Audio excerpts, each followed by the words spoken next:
What's going on, everyone? Hey, look, it's a moose.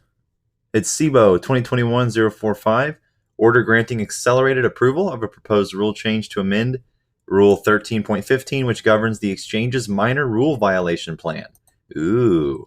Now, the purpose of this, they're proposing to amend its MRVP in Rule 13.15 in connection with certain minor rule violations, applicable fines, as well as other clarifying non-substantive changes. Oh, I better see some jail added in here.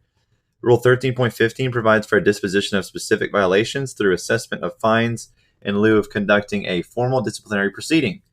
Rule 13.15G sets forth a list of specific exchange rules under which a trading permit holder or TPH or person associated with or employed by a TPH may be subject to a fine for violations of such rules and the applicable fines that may be imposed by the exchange.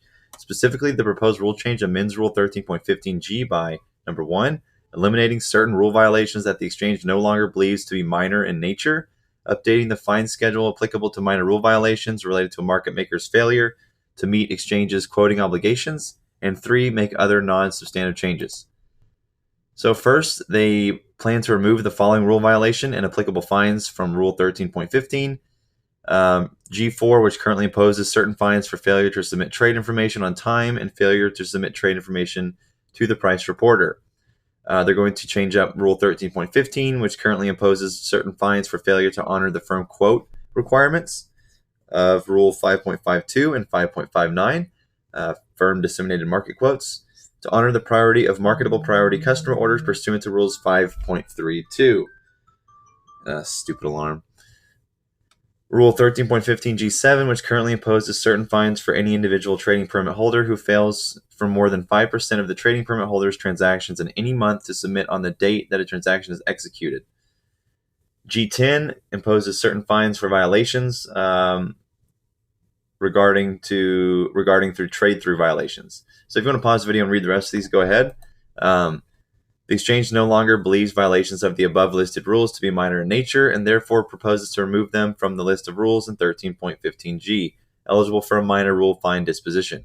Particularly, the exchange believes that the violation of each of the rules listed above may directly impact trading on the exchange, maintenance of a fair and orderly market, and or customer protections. The proposed rule change next amends the fine schedule applicable to market makers for failure to meet the exchange quoting obligations. Basically, this was the old fine structure. Failure to meet the continuous quoting obligation, failure to meet the initial quote volume requirements, failure of a lead market maker or designated primary market maker to enter opening quotes with 1 minute following the initiation.